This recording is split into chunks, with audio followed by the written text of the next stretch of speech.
Hi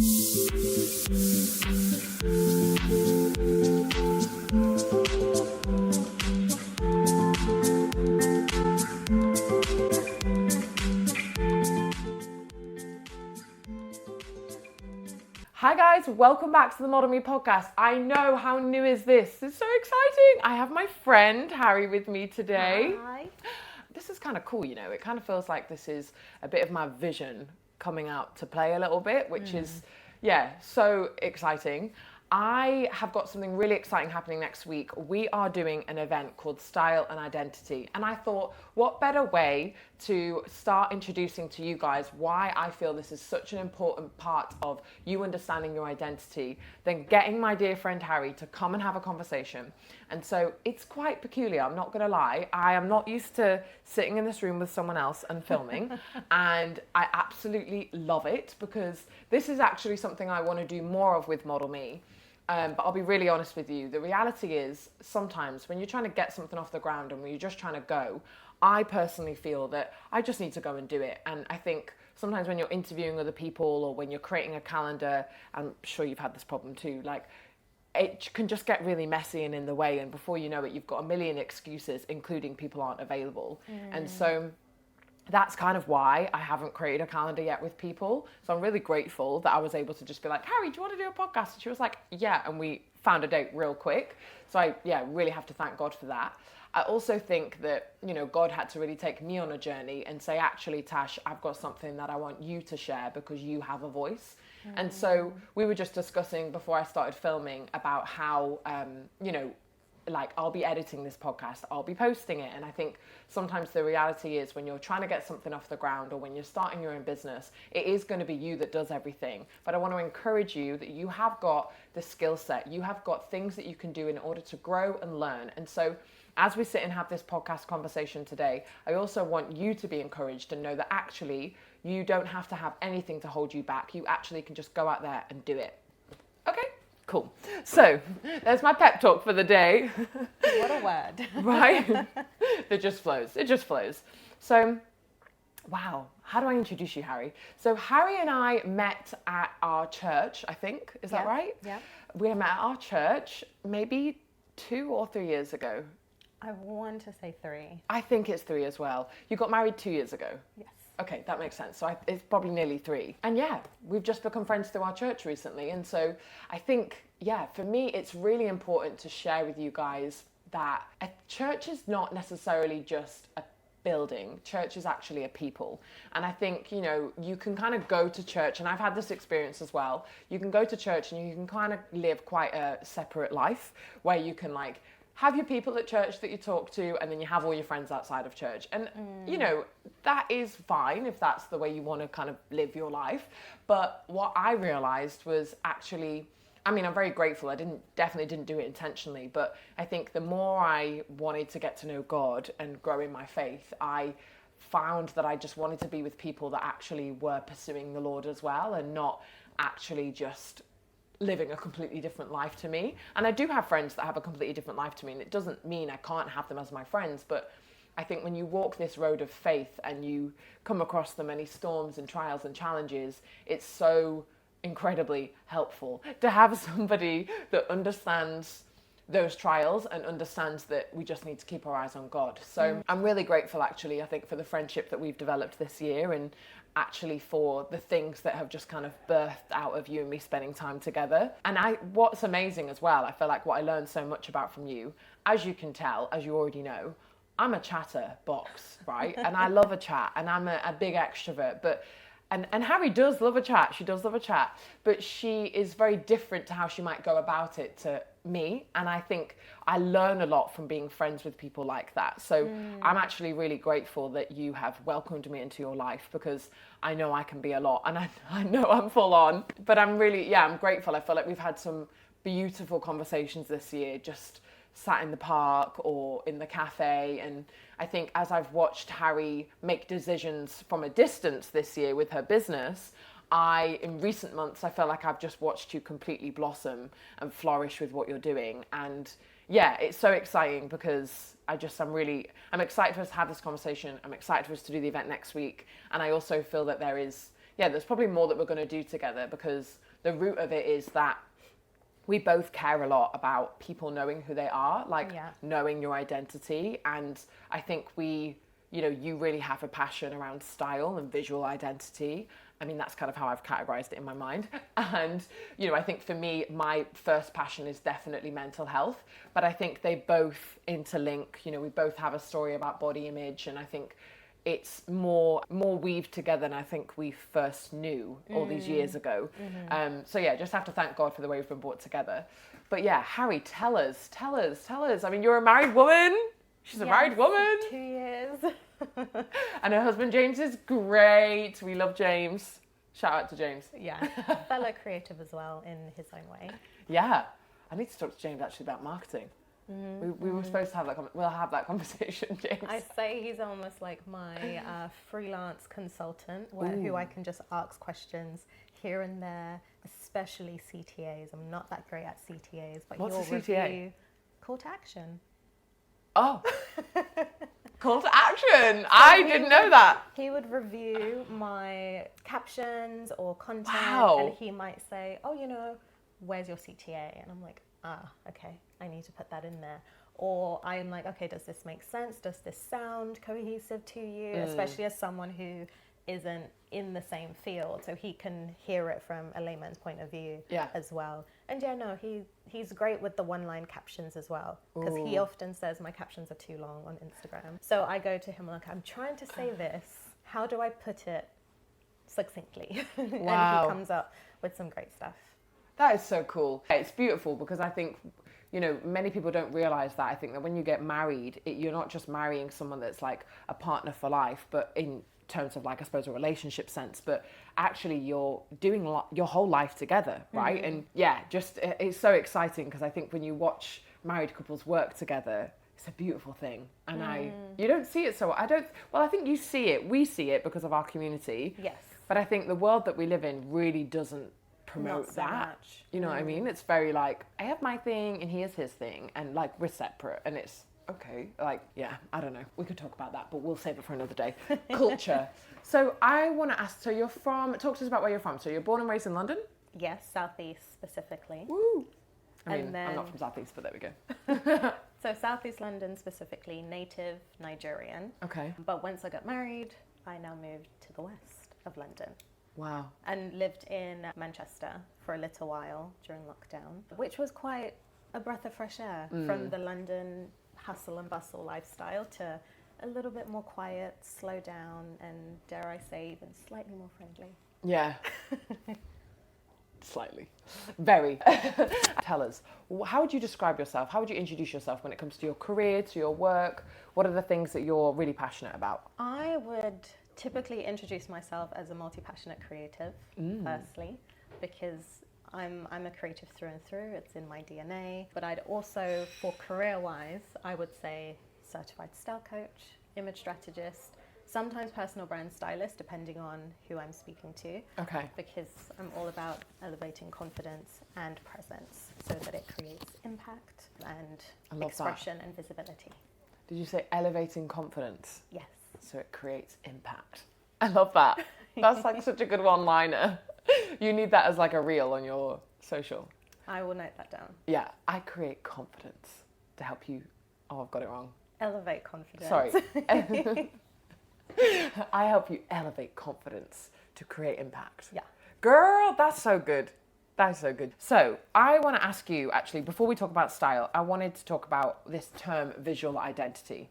I feel like identity is a word that I throw around a lot. It's a word I use all the time. And I think, in certain circles probably that we operate in, it's also a word that's used so often. Right. But when it comes to visual identity, I feel like that's something I only really this year, I'm like, no, let me process that. I feel like I've always been aware of visual identity, particularly because I had the story and everything that's happened with me, my body image, story. But I would say, I feel like probably this year, since I have gone full time on my business, I think probably that's the distinction, is that I feel like this year, I just feel, because I'm getting up every day and I'm working for myself, Whereas last year I'd get up and be working for someone else Right. 4 days a week, Right. you know, 2 different jobs. And so, and one of them I'd got changed when I get to work because I used to be a waiter. So I would like be in uniform. So I would always just leave the house comfy, you know, super casual, what's going to be comfortable to get to and from work, keep me warm at midnight when I'm traveling home, but also just be easy and accessible because I always got changed on my break. So we had an hour break and I always got changed because I just wanted to be comfortable. And people used to find that crazy, but it gave me such a reset. You know, like clothes, I feel like when you put on clothes that actually are like uniform, you do have a certain energy, a certain, I don't know, charisma. I feel like I would step into this place with this uniform on, and it was a full on like waistcoat, tie, shirt, you know, like trousers, shoes that I would never normally wear. I still have those shoes though, and I do love them. So I'm trying to wear them more now. But yeah, I feel like I would always want to wear something comfy. And so if I think about visual identity, like for me in those moments, it was kind of about, you know, what's comfy before I go to work. Right. But when I was the event manager, it was like, okay, how am I showing up? You know, and there was always like, I'm so cheeky with it. Like I would always try and find like, how can I be as comfortable as possible? Because most of the time I would have maybe been working the night before and so would be tired, would have had to get up at 8 o'clock and been like, went to Probably bed at on 2. your feet all day. Yeah. And so I wanted to be comfortable. So it was, I'm grateful for sneaker culture because I feel like it's allowed me to just kind of comfy any outfit. But what about, I want to hear this from a, you know, you're a certified style coach. Yes. Amen. I love that term. Like what does, if someone comes to you and goes, I have no idea what my visual identity is, I don't even know what that word means, how would you describe it? Great question.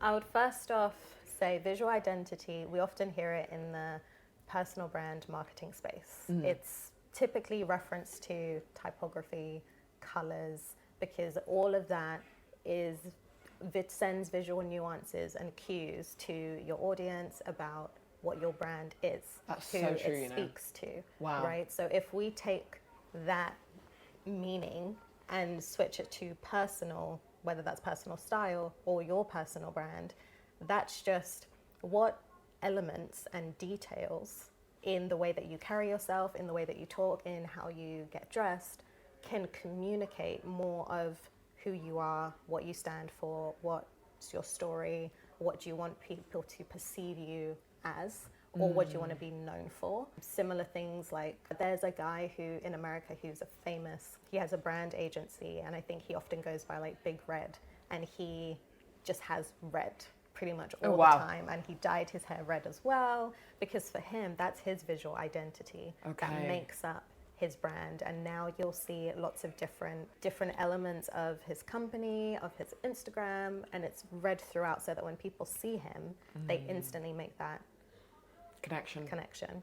Same thing with, as we know, Steve Jobs. We love to use him as an example.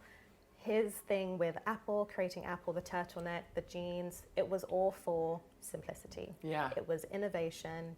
It was simple decisions, but it was also that connection between how simple it is when you think of like Apple iCloud and the system, right?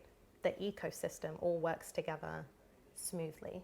And that's what he wanted to communicate with the way that he got dressed. Less decision making when you've got Apple, you've got an Apple product, right?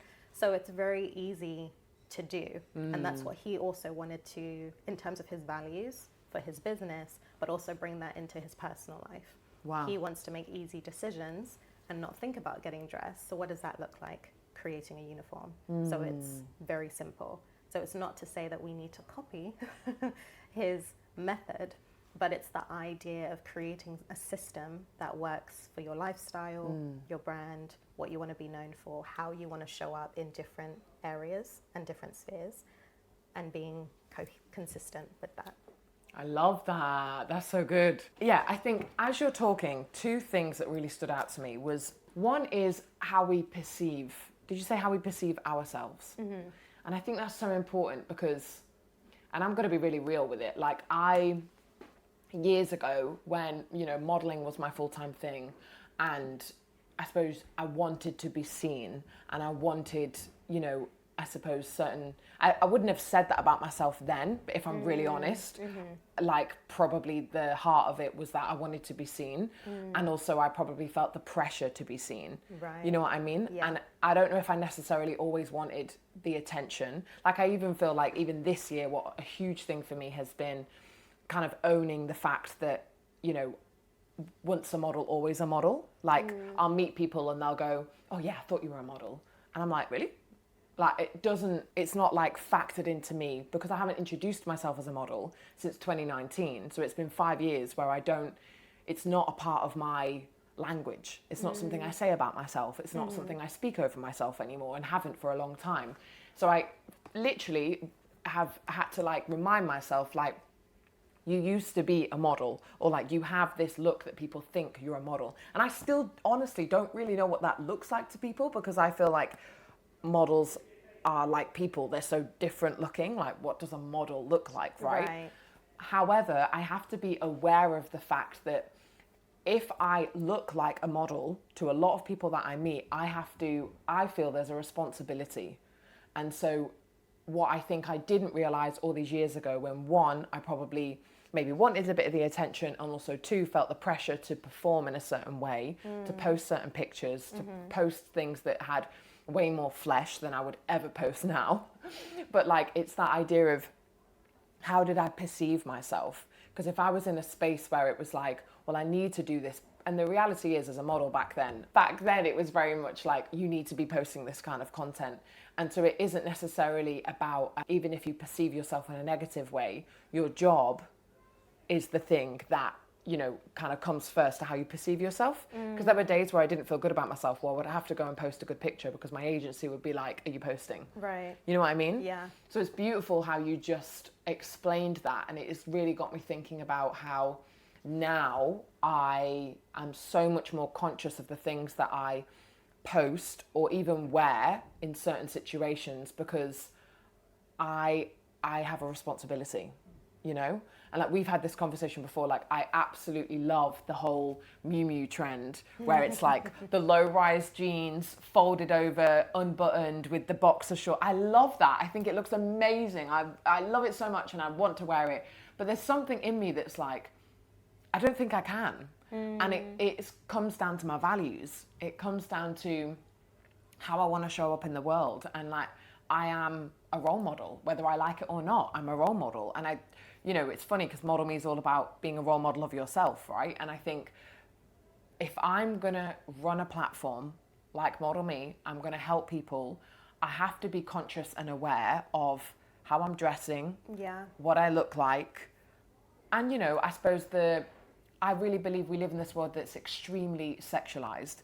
And I just think for some things for me, and I'm certainly not commenting or throwing judgment on anybody that wants to wear the outfit. I love it. And I'm kind of envious that you're wearing it, because I just think it's so nice. But I'm not in a situation where I would feel comfortable if I was going to wear that. And so it's hard. I think that sometimes it's a wrestle, isn't it? Because you have this perception that you want to paint of yourself, right, but you don't feel that way in your day to day. You know what I mean? Yeah. I'm sure have you dealt with that with people? Like, is that something you have to work through with, like, understanding how you want to show up? Yeah, I mean, more to do with body image than we'd like. Some women don't think it comes up as much, right? But when I notice it more when it comes to, I have a question that says, you know, what kind of celebrities or inspirations do you have? Share Pinterest boards or Instagram profiles below. So then they would share it because they say, this is how I want to be perceived, or this is how I like this person showing up, which is awesome. And this is where I get them to look at it a little bit deeper. But what typically comes up is, for example, the body shapes are not the same. So then if you're someone who maybe has a little bit less body confidence and you're looking at someone who does, you're instantly having that comparison, right, whether that's imposter syndrome or whatever. So that's going to, for a fact, affect the way that you show up. So you want to show up in a certain way, but then you can't, and you're listing all the different areas or flaws about your body that isn't right, that isn't correct, that isn't beauty standard, that isn't an ideal. So then that's going to affect the kind of clothes that you wear. That's going to affect your posture. Yeah. That's going to affect what you say and how you speak about yourself. So that's the main one that comes up often, that I usually have to process and bring compassion to their self-talk and really reframe that narrative that they have of themselves, of their body, and what's beautiful. Wow. That's amazing. It's amazing because I think the more that I understand my journey with body image, and like this year I think has even, I feel like I'm going to flick my pen somewhere. I feel like, this year I just feel like I've gone on an even deeper journey of healing and understanding things for myself. And also now to the point where I can understand why God has had to take me on a healing journey, because it's not just about me. Actually, there's so many more people out there that have had very similar body image issues to what I have had. And it's actually like helping people understand that there's freedom, because the world that we live in certainly isn't selling freedom. And it might look like it is, but it ain't. And it's really funny releasing this around the time that the election is going on in America, because there is a lot of things being sold around freedom that's from every single angle. And it's so interesting because you have to go back to yourself, no matter what you hear in this world. You have to go back to yourself and be like, okay, what do I actually think about myself? What do I actually believe about myself? Because hearing one thing from a certain group of people, a completely different story to what you believe on the inside. Because it's how you live your life, right? And it's funny because as we say that, I'm also trying to understand that actually we always talk about that, and it's the idea of like, you have to check your circle. You have to be so careful on whose voices, whose things are planting seeds inside your mind. Like, I mean, I'm doing a talk on Saturday, and one of the things I've been studying a lot this week is numbers. And it's a story in the Bible where in this one moment they have a couple of people, Joshua and Caleb particularly are their names, and also 10 other spies that are sent out to look at the promised land and look at the land that God has given to them. And now, the long story short, I just want to encourage you to go and read it yourself. The NLT version is a really great place to go if you've never read the Bible. And it basically talks about how there is the 10 spies come back and they have a negative report, and the 2 spies, Joshua and Caleb, have the true positive report. But the negative report is what sows seeds of doubt in the whole camp. And we're talking millions of people, like thousands of people that live together and are being impacted because of 10 people that came back and had a negative report. And so even though there was 2 that were like, no, it's positive, it's this, it's that, it's where we're supposed to go, it's the land flowing with milk and honey, the 10 were like, no, we can't do it. And it was perspective, right? It was a perspective of fear that they had that was dripping over them, that completely masked their idea of what actually God had set out for them. And I love this story so much. It has been impacting me like no tomorrow this week, because this idea of who you have around, and in some ways unwillingly, you might not necessarily be around people out of choice. You might be in a job situation where you're around people that have body image issues, and without even knowing, it's impacting you and how you feel about yourself. Like, I even had someone say to me recently, and this is something I've really had to like just kind of like squash and like let go. I had someone say to me, oh, you look like you've gained weight. And I was like, what? What are you saying to me? Because that used to be like the worst thing that anyone could ever say to me, right? Because of what had happened to me in Milan. And I literally had to just be like, and this person isn't from the UK, and so English isn't their first language, and so there's grace, right? Grace. I'm not going to have a conversation with them. I don't need to, because I know that they said it from a good place. It was from a good heart posture. They were trying to communicate in a certain way, and it, in the UK English language way that we would say stuff, you certainly wouldn't say that. I mean, and then you add on the UK culture, we would never say that to anyone. I mean, unless you were trying to hurt them. But like, yeah, they were saying it from it was like a term of endearment, it was like, oh, you look like you've gained weight. And I was like, is that a good thing? And they were like, yeah, you look great. And I was like, oh my gosh, this is the sweetest thing ever. But also like, I had to like really like tell myself, stop it. And then also now I'm also thinking about, what was I wearing that day? Is it that they're not used to seeing me in something that's like a baggy shirt and I think I was wearing jeans, I can't even remember, a baggy shirt and baggy, maybe they're not used to seeing me in that, right? And so I think it's interesting that how people communicate to us, that we become very vigilant on how those thoughts land for us, because people don't always mean it so maliciously, right? So, wow, words, body image.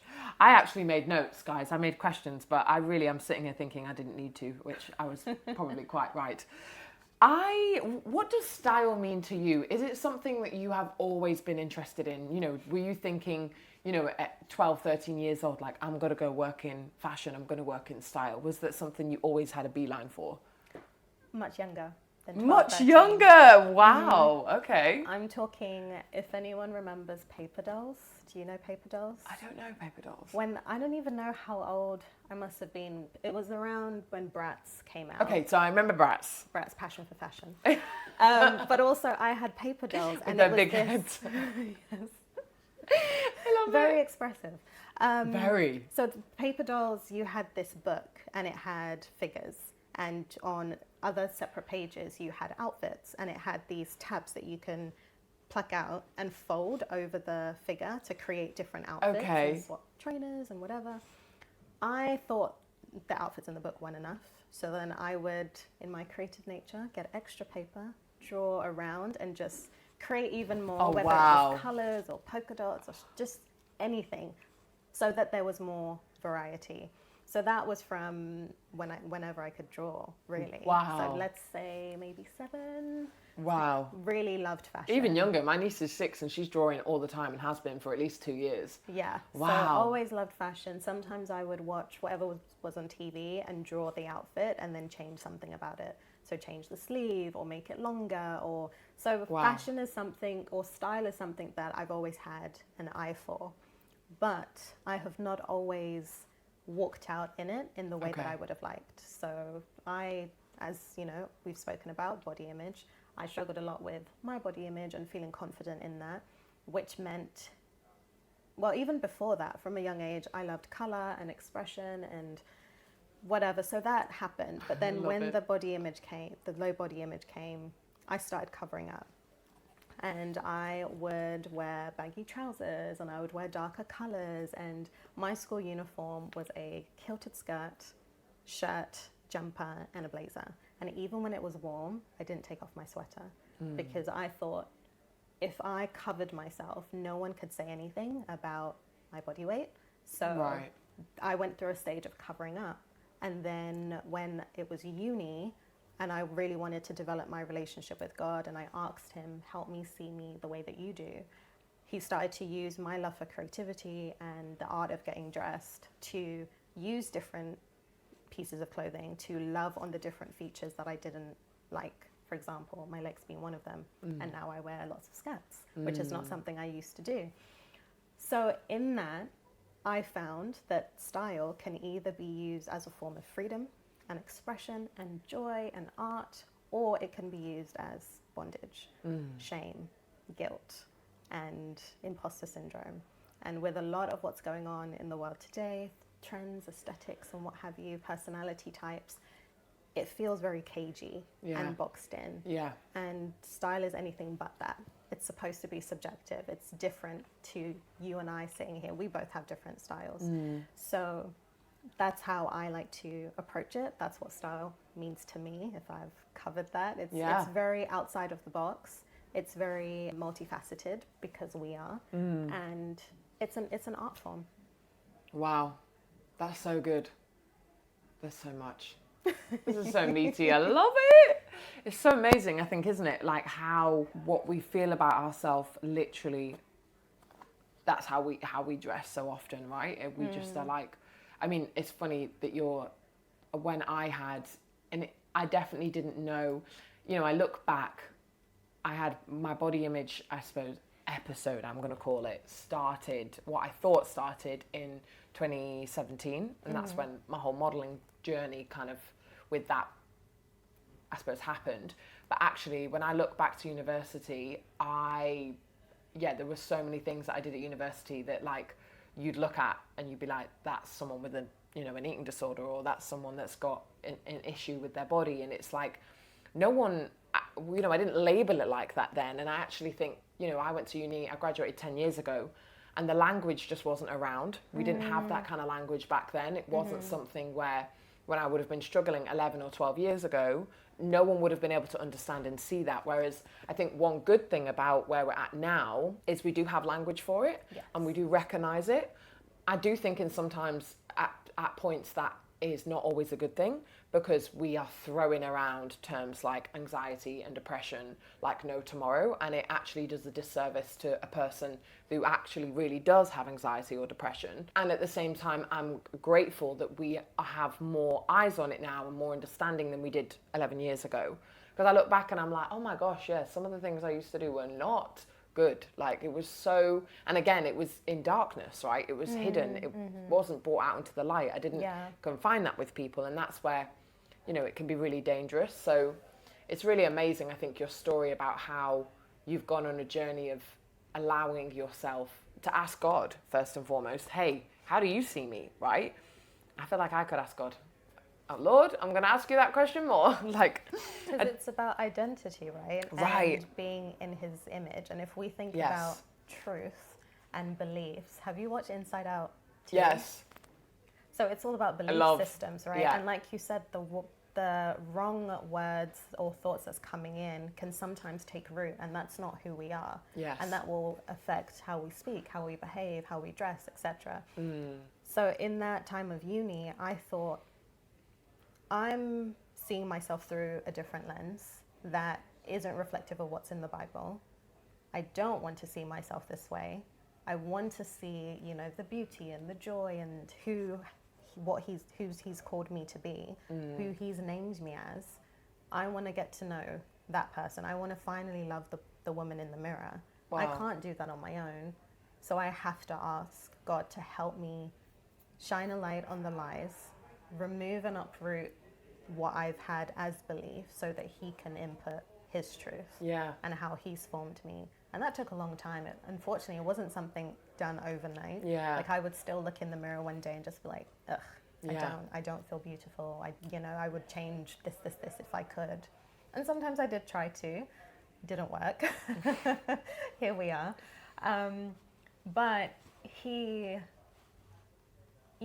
helped me anyway, so that even when I do have days of, so I shared a talk recently, and in it I was speaking about abundance and how the thief comes to steal, kill, and destroy, but God comes to give us life abundantly. And sometimes we think abundant life has to be when everything's perfect, when all the different fields are rightly done, the perfect numbers, then everything can work. But actually, he says that we can have it despite the trials and the tribulations, despite us not feeling happy today. Doesn't mean he's not going to bless us. Doesn't mean we're not going to have peace through the storm.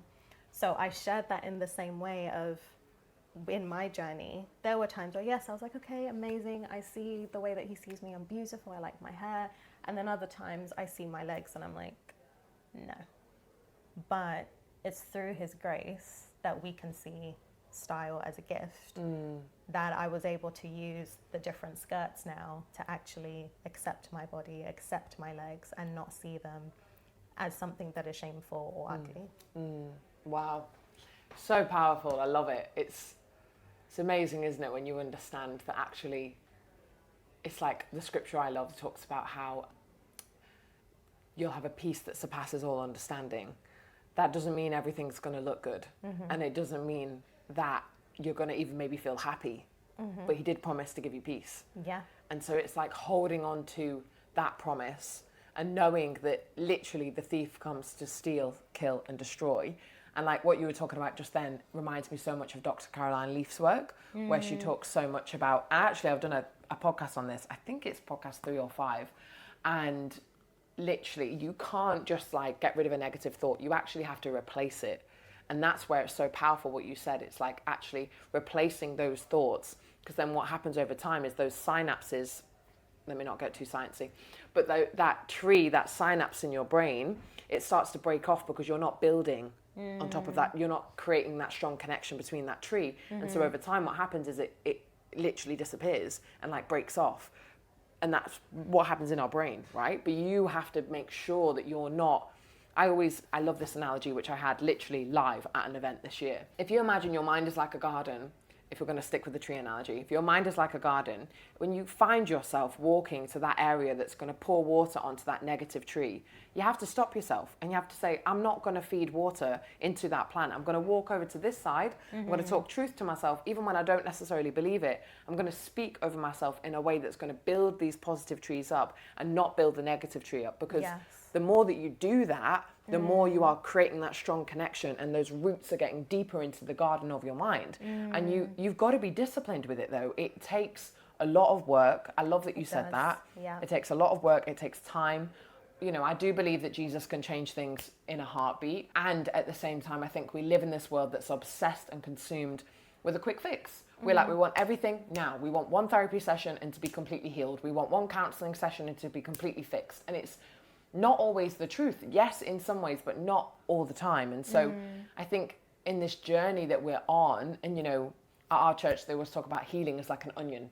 And so for me, I always say, like, as you grow, you have an opportunity to peel another layer. And sometimes it starts peeling without you wanting it to, right? And then before you know it, you're like, all right, we're in this now. That has literally that's been my experience not even that long ago. And I'm like, I didn't know I needed this. But then I look back, it's so interesting, because I was looking back through one of my journals yesterday, trying to find some Bible study that I did. And I did find the Bible study, so that's good. But as I found it, I had written like a note to myself early June. And basically the thing I've just walked through in the last month, I basically warned myself about at the beginning of June. And it was like a note to my future self. And it was like, watch out for this. And, you know, this is going to be something that you're going to have to pay attention to. Wow. And I read the notebook yesterday like, oh, what? What? And it really, I'm glad actually I've just remembered that, because trust your thoughts, right? Write them down. Write down the thoughts, write down the ideas, write down the things you're not sure of, or the things that you've got an inkling about, because I'm looking back going, oh my word. And I don't know if I would have, it's hard kind of sitting here saying, you know, how could have things played out differently? Because, you know, I believe that maybe they were supposed to roll out in the way that they did. I'm not necessarily proud of everything that I've done, or, you know, happy with the way that I've navigated or done certain things in every way. However, you know, we thank God that, you know, Romans 8:28 says he'll work all things together for the good of those who love him. And so I really try to be someone that daily will, you know, submit my life to Christ, give my life down to the Lord, and, you know, ask him, Lord, help me not be conformed to this world. Help renew my mind with what you say to me, not what the world says about me or to me. And so, but that's a daily dying to yourself, right? 100%. And that is something you don't see, and you're not going to see culture talk about, right? You're not going to see culture talk about that, because it's all about me, myself, and I can do everything by myself. And the reality is you can't. It's a lie. Stop it. So I always say that. I think every conversation I ever have that's recorded or in an event, I say something like that all the time. But it's so important. We've got to hear it. So I posted a reel from a quote that you gave me, which I absolutely loved. So the quote is, every outfit tells a story. What story are you telling? Yeah. Let's break it down. What does that mean? And I was talking before, wasn't I? And I said about how, what is it about stories that we can tell through what we wear? But I just love the way that you were like, you know, what story are you telling? And I feel like it really reminds me of other thoughts I've had, like, who told you? Who told you couldn't do that? Yeah. Who told you it wasn't possible? And it makes me think, okay, what story are you telling? With what outfit you're going to wear? Yeah. I mean, how much time do we have?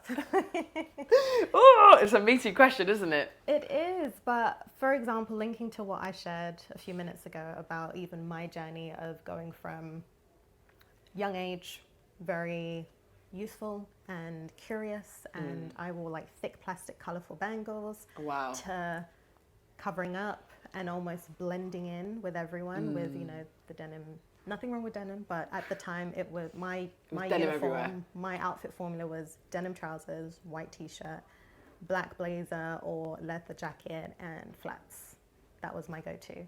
But with the jumpers and everything covering up, and then it was this new wave of expressing myself. Not that I did it for anyone, But I found that in the way that I was expressing myself, to love on who I am, to get back to my roots of just authentic expression, and how that then communicated to others. Oh, she doesn't look like someone who's shy. She actually looks confident, and she looks like someone who knows her stuff. She knows she's someone in the fashion industry. Right. And I didn't realize that I was projecting that until I just kept hearing comments at uni. I was studying human resource management, so opposite end of the spectrum in regards to fashion or anything creative.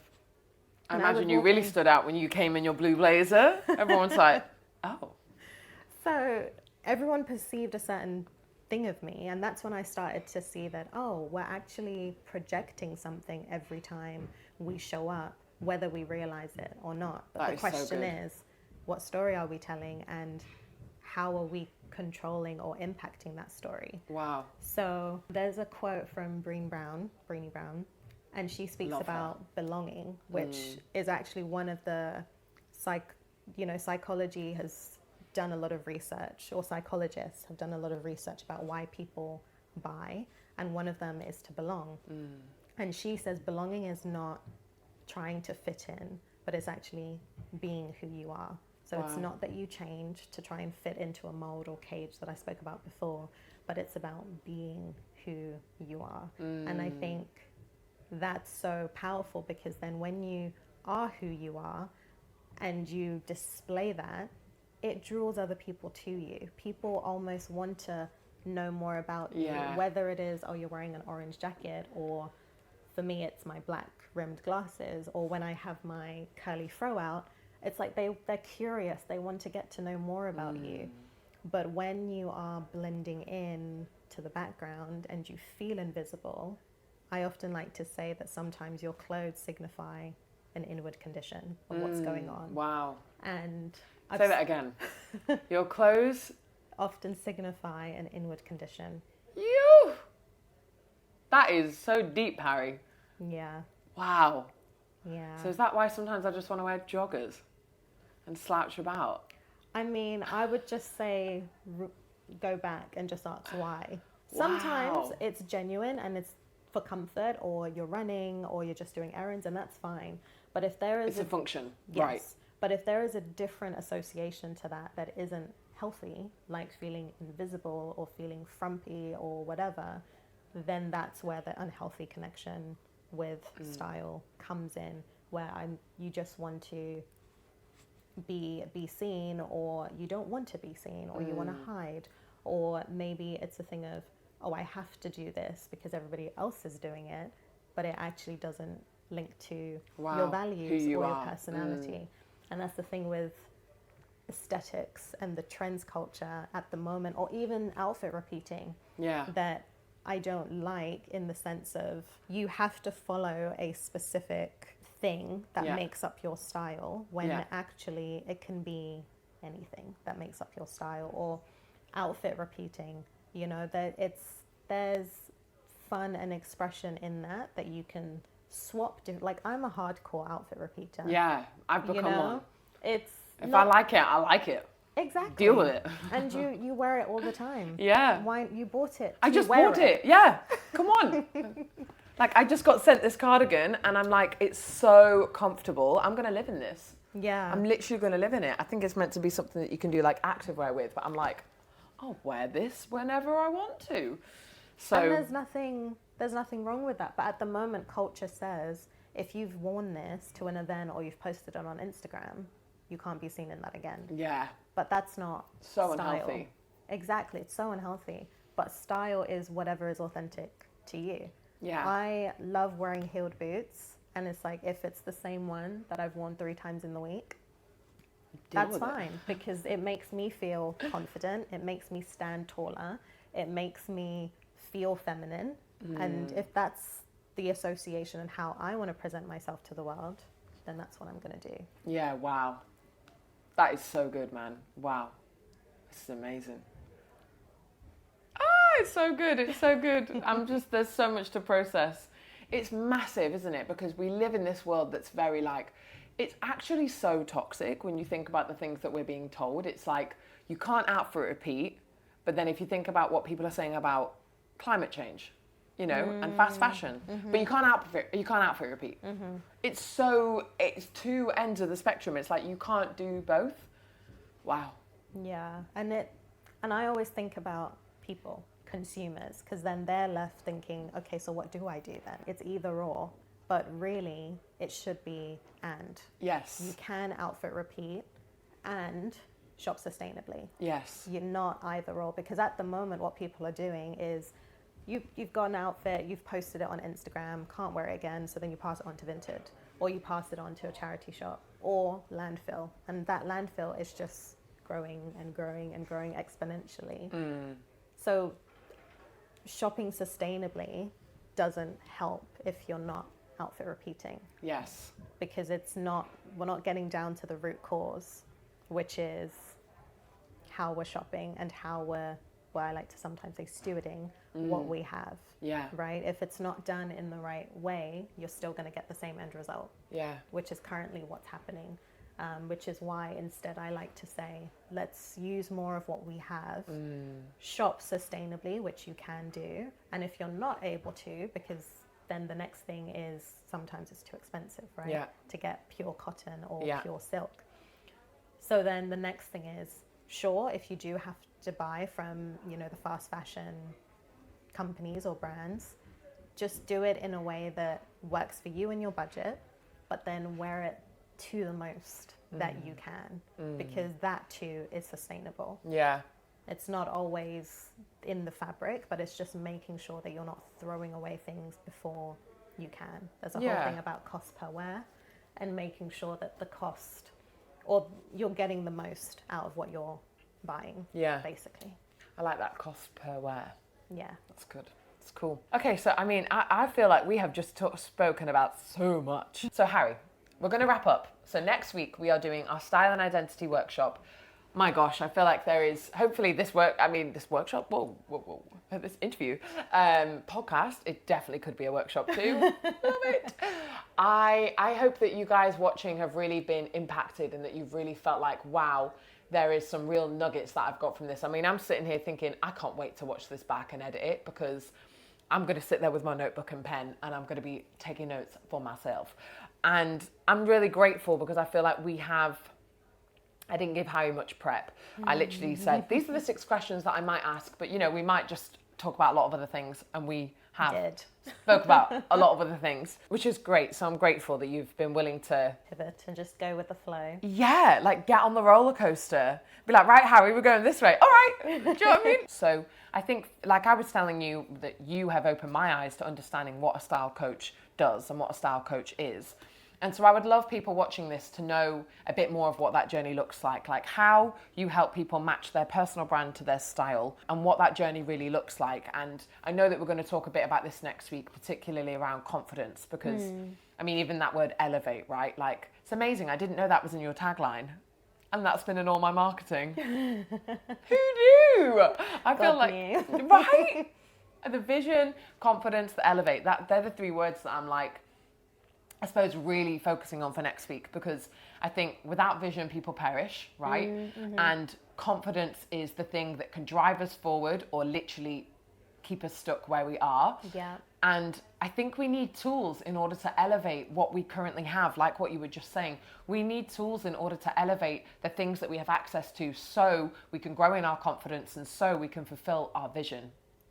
That was so good. I love the way I just said that. Those 3 words, they've been really speaking to me. So Harry, to close, I'm going to ask you this question. Why is it so important that we as women, you can take this whatever road you like, because I know that you style both men and women, but you know, as women or as creatives or as entrepreneurs, why is it so important that we understand our personal brand can literally be so impacted by our style? Does that make sense? Okay. Like, how can our style impact our personal brand? Because I feel like people don't understand or realize that. I mean, I certainly didn't years ago. If you saw some of the things I used to wear at modelme workshops, I just used to choose comfort. You know, I was in my Allbirds, nothing wrong with Allbirds, I can still style them up now. I was in my Allbirds in, like, you know, long shorts and a t-shirt. There's nothing wrong with it, but I wouldn't wear it now because mentally I'm in a very different place. Yeah. And I understand now that Natasha Minter as a person has a personal brand, and that influences Model Me so much. Talk to us about that. How do you help people understand that more? Well, firstly, I recently did a free masterclass Ooh. where I do speak about this, and I give like 3 steps on how to do that, how to define your authentic brand style and how it links to your personal brand. Love it. But I'll give a little snippet. Basically, it literally what you said about you as a person influences your brand and how people perceive, how they interact, what they're left with, what experience they have, and you know what impacts you want your brand to have on others. So your style impacts, how I work with my clients is both internally and externally, right? So if we think about how as an individual impacts how your style as an individual impacts your brand internally, as Rifsy said, confidence, but also other things like imposter syndrome. So I recently wrote a LinkedIn newsletter article titled "Self-Sabotage Looks Like Neglecting Your Personal Style." And I wrote this because your style can impact your consistency, trust, your trust factor, where if clients or your audience are meeting you, if you have inconsistencies with your personal brand and how you're speaking on stage, for example, that impacts or influences the messaging that you're giving to them. That's impacting the experience that they're having from, let's say, online interactions with your website or online events to in-person interactions. And people make those connections subconsciously, like, oh, I didn't quite understand that, or why does she present herself a particular way online, but then in person it's very different. Right. A photographer friend of mine linked it to dating online. You wouldn't trust somebody as much if they presented themselves a specific way online, but in person you're kind of met with something slightly different. Let's say the picture was old, or they dress really sharp online, but then in person it was just, let's say, sneaker culture, very relaxed, laid back. 2 different personalities or profiles you're giving them. Yeah. Which one do you want them to go by or trust you with? So it's very subtle, but it does impact them, how you're presenting yourself, but then also externally how you're being perceived. And these days, first impressions, experiences with the consumer, with the customer are so important. Yeah.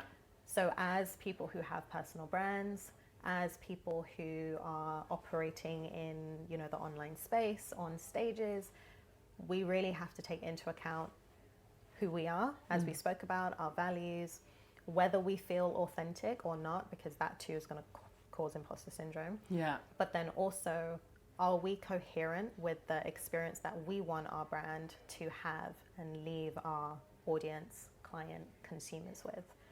And if that isn't the case, then we need to check it. Wow. Wow. What a way to finish, guys. That was so good. So powerful. I think, yeah, I mean, personal brand is massive. And I think the last few years there have been an eye-opening. People are, opening their eyes to the potential of what that looks like when you actually have a personal brand. And I think it is so important to understand, you know, how we turn up in energy. Like exactly what you just said is how I actually think about me with my energy. Like, I don't want to be someone that's got like this energy and there's like, hi everybody, so I'm going to encourage you online, and not be like that in person. That is like the worst. I hate that when I meet, and I don't want to throw shade on anybody, but like, I've had that happen when you follow someone and they've got this online personality and in person they are nothing like their online personality. And I'm like, what? Because then it just, for me, it's like, that is an act. That is an act. And if you're an actor, different story. But if you're not an actor, then what? Like, it doesn't make sense to me. And so it's amazing because you are helping me understand through that example for myself and how I show up in my energy and my attitude. Actually, it's also can be in relation to my style, right? So, wow, Harriee, that was so good. And I mean, if one more, I love a good analogy. Oh, we love. Let's think of our favorite brand.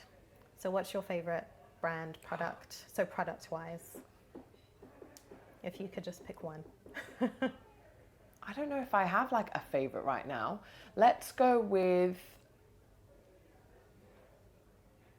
I'm going to pick gym kit. I'm going to say One or Active. Okay, One or Active. Yeah, or Tala. Okay, let's do She's Tala, a bit more. I'm a little bit more. You know about well-rounded Tala. Okay. So obviously we know Tala's branding, right? And you trust her marketing and how she delivers the products. Let's say one day she's not up to par with the way that she delivers the products. The way it comes in the packaging is different. It's just in a normal box now, and all across her different profiles, her social media profiles, the logo's different and it's a bit skewed. And then because the packaging is just as important in terms of brand knowledge and, again, developing that trust with consumers.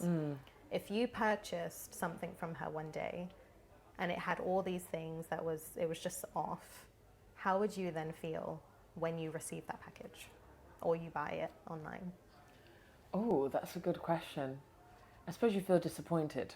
And you feel a bit like, oh, this isn't what I expected. And, we've spoken about expectations before, and it's like when expectations aren't met, that's when you have disappointment. So, yeah, probably I would say if my expectation hasn't been met, probably disappointed and probably quite shocked. Because one of the reasons I like Tala so much is because I like following Grace Beverley's journey. Yeah. And so I think for me, it's like I'm inspired by her as a businesswoman. And so I suppose the question then is she not involved? Does she not look over this area?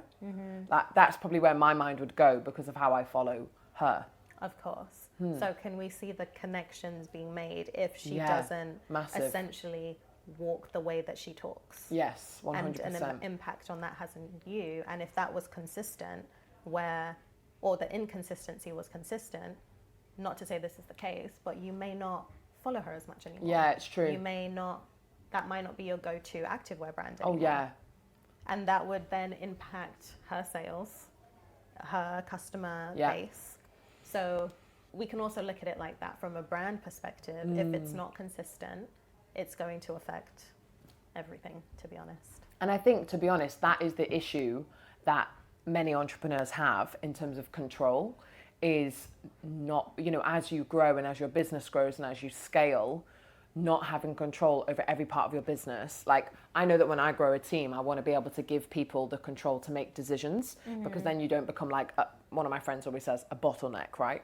I don't want to be a bottleneck. I want to be able to give people the authority, the confidence to make decisions so that things can roll out. But the reality is I've been building this business pretty much alone for the last 6 years. And so that is going to be a new season for me. That is going to be a challenge that when I get to this point which I'm probably going to get there really soon, which is really exciting, but get to this point where it's actually, I'm not going to have control over every single miniature detail. And because I am a person that cares a lot about detail, that's literally how my friends would even describe me sometimes. I think it's one of those things that as an entrepreneur, that's the wrestle, right? That's the hard thing, is that if you're going to grow your business and you're going to scale, you have to get to a point where you relinquish control in certain areas. Otherwise, you're never going to get to grow in certain areas where you want to go to.